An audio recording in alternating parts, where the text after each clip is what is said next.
Make America great again या मोहिमेला जगभरातून उत्तर मिळतंय ते मेक अमेरिका गो अवे या घोषणेतून।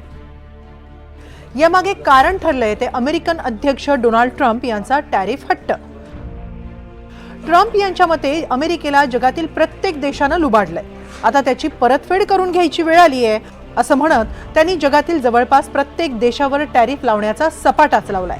शत्रू म्हणू नका, मित्र म्हणू नका, शेजारी म्हणू नका, अगदी ज्या देशात मानवी वस्तीही नाही अशा बेटावरही ट्रम्प यांनी टॅरिफ लावला। याचे पडसाद तर उमटणारच।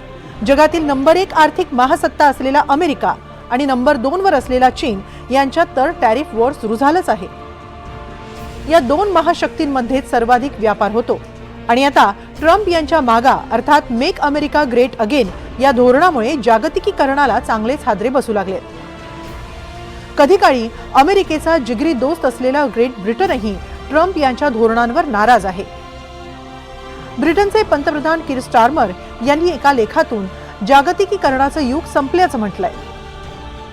ट्रम्प यांनी 2 एप्रिल पासून टॅरिफ लावण्याचा सपाटा सुरू केल्यानंतर आता जागतिकीकरणाचा कोणताही फायदा कोणालाही होणार नाही असं मत स्टारमर यांनी व्यक्त केलंय। या नव्या परिस्थितीत देशांमध्ये स्पर्धा वाढेल आणि जगभरातच देशांतर्गत उत्पादन वाढीवर भर दिला जाईल असंही स्टारमर यांना वाटतंय।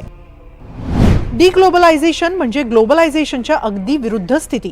जगभरातील देशांमधील व्यापार, गुंतवणूक आणि परस्पर अवलंबन कमी होईल। एकमेकांच्या तंत्रज्ञान वापराची देवाणघेवाण यावर बंदी येऊ शकते। एकमेकांच्या कौशल्याचा वापरही करता येणार नाही।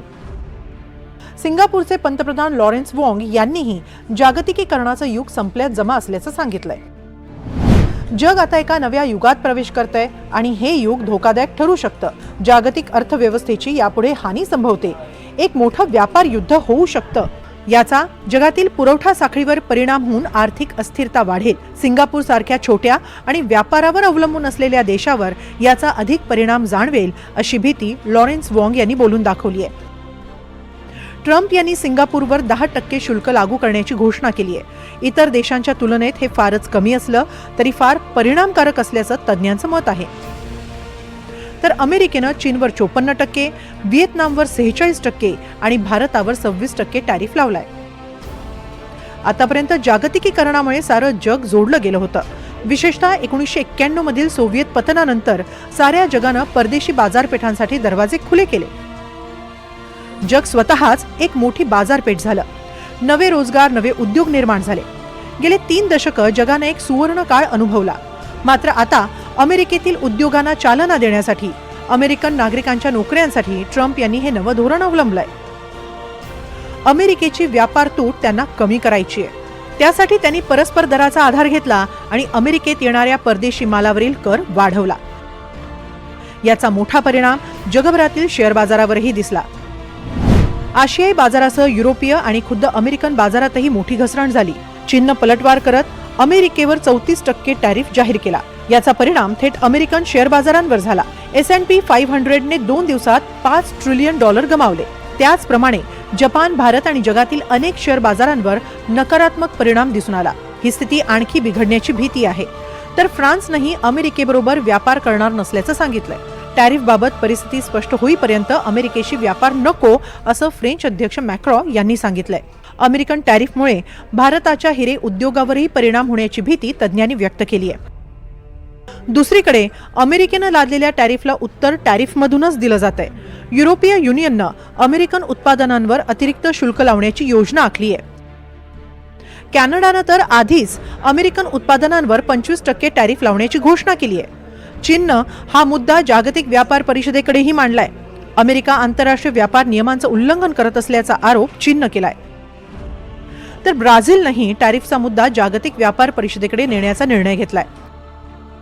त्यामुळे या युद्धात आता जागतिकीकरण अखेरच्या घटका मोजते की काय अशी स्थिती उद्भवली आहे। मात्र याचे जसे नकारात्मक परिणाम आहेत तसेच काही सकारात्मक परिणामही दिसू शकतात। जागतिक अर्थव्यवस्थेच्या अस्थिरतेचे परिणाम जाणवणार नाहीत। स्थानिक अर्थव्यवस्था स्थिर होऊ शकते। सामान्य माणसांना आर्थिक सुरक्षा मिळू शकते। स्थानिक उद्योगांना चालना मिळू शकते। स्थानिक कौशल्य वाढीस लागू शकतं। स्थानिक रोजगारात वाढ होऊ शकते। जागतिक स्तरावर होणारं प्रदूषण कमी होण्याची शक्यता आहे। तर डिग्लोबलायझेशनचे नकारात्मक परिणाम जागतिक स्तरावर अधिक आढळू शकतात। जागतिक स्तरावर तंत्रज्ञानाची देवाणघेवाण मंदावेल. नवं तंत्रज्ञान विकसित होण्यावर मर्यादा येतील. जागतिक स्तरावर नोकऱ्या कमी होऊ शकतात. जागतिक व्यापार घटेल. जागतिक सहकार्यही कमी होईल. जागतिक स्तरावर गरीब आणि श्रीमंत देशांमधली दरी वाढण्याची शक्यताही आहे. थोडक्यात डिग्लोबलायझेशनचे अनेक परिणाम आणि पैलू आहेत. मात्र सध्या तरी टॅरिफ युद्धामुळे जागतिक अर्थव्यवस्थेला तडाखे बसू शकतात हे खरंय. अर्थात याचे प्रत्यक्ष परिणाम काय होतात हे पाहण्यासाठी काही काळ जावा लागेल हेही खरंच. Bureau report, NDTV Marathi.